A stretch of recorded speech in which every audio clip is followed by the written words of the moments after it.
Shalom,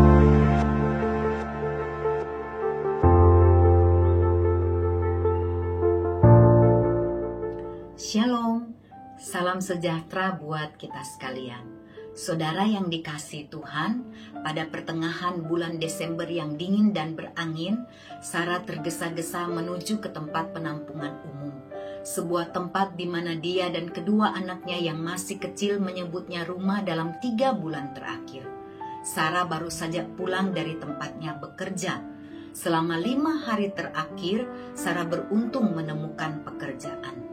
Meski bukan sebuah pekerjaan yang memberikan uang yang cukup baginya, tetapi Sarah merasa senang karena dia bisa bekerja.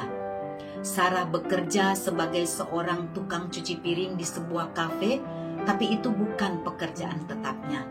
Dia hanya bekerja menggantikan pegawai kafe yang sedang sakit, dan itu adalah hari terakhir dia bekerja. Dalam perjalanan pulang menuju ke tempat penampungan umum, Sarah memperhatikan keadaan di jalan tidak seperti biasanya. Banyak orang yang lalu lalang membeli keperluan Natal.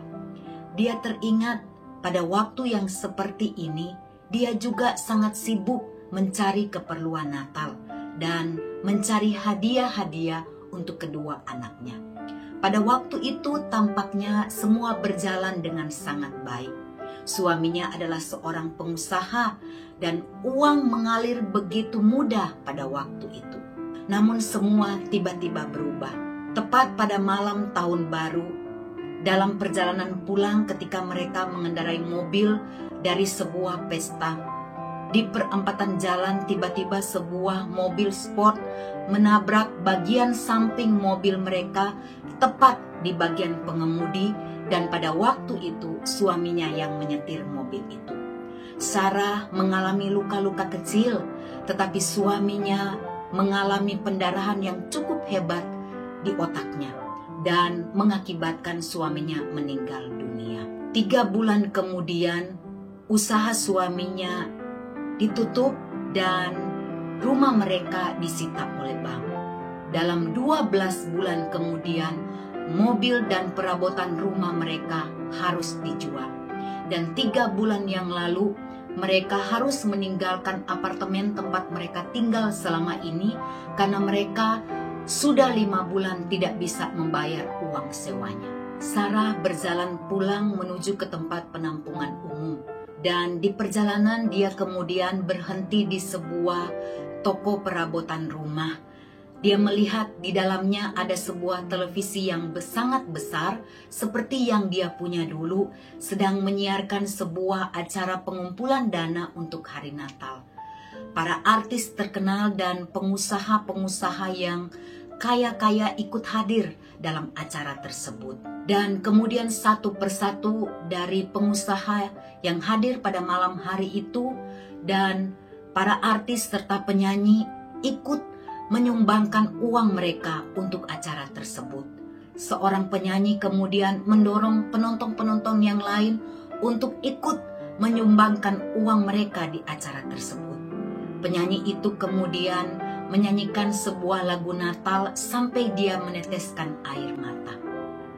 Tanpa sadar, Sarah pun ikut meneteskan air mata.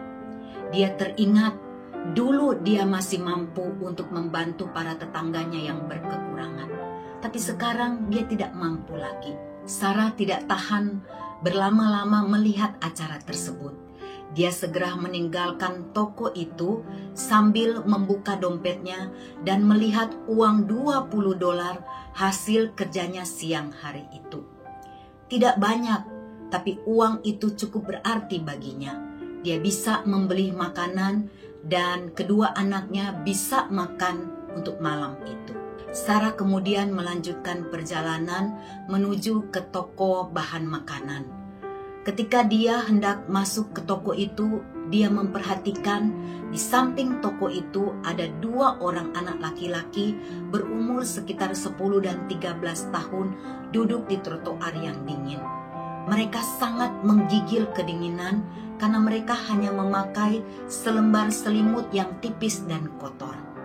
Banyak orang yang keluar masuk toko tersebut tapi mereka tidak memperhatikan kedua anak yang menggigil kedinginan di tengah cuaca yang dingin dan beku itu. Secara otomatis, Sarah kemudian mengeluarkan uang $20 milik dia satu-satunya. Tapi itu sangat berarti bagi dia. Sarah termenung sejenak dan berpikir tentang kedua anaknya yang sedang menunggu dia pulang membawakan makanan bagi mereka. Tanpa ragu lagi, Sarah kemudian mengambil uang $20 itu dan memasukkan ke dalam kaleng yang ada di depan kedua anak laki-laki tersebut dan segera meninggalkan toko itu tanpa menoleh ke belakang. Dia sempat mendengar anak laki-laki yang lebih besar mengatakan kepada adiknya, "Kita punya uang untuk makan malam hari ini." Saudara yang dikasihi Tuhan, hari-hari belakangan ini kita semua bersuka cita dan bergembira merayakan hari Natal. Namun ketika kita sedang bersuka cita dan bergembira, ingatkah kita akan orang-orang yang saat ini sedang kedinginan dan mencari sesuap nasi untuk mereka makan? Ingatkah kita kepada mereka yang sedang kelaparan dan kedinginan di malam yang dingin? Di hari Natal ini, mari kita renungkan kembali apa arti Natal yang sesungguhnya. Firman Tuhan berkata di dalam Yohanes 3 ayat 16, "Karena begitu besar kasih Allah akan dunia ini, sehingga ia mengaruniakan anaknya yang tunggal, supaya setiap orang yang percaya kepadanya tidak binasa, melainkan beroleh hidup yang kekal." Saudara, karena begitu besarnya kasih Allah kepada kita, sehingga dia rela memberikan anaknya yang tunggal untuk menebus dosa saya dan saudara. Mari saudara, kita renungkan kembali. Apakah kita mau berbagi dengan mereka yang kurang beruntung dan sampai saat ini masih berada di dalam keadaan yang menyedihkan? Biarlah kita sebagai anak-anak Tuhan boleh mengingat orang-orang yang membutuhkan pertolongan kita. Kiranya Tuhan menolong kita untuk mempunyai hati yang sama seperti Allah. Hati yang mau peduli dan hati yang mau berbagi. Amin.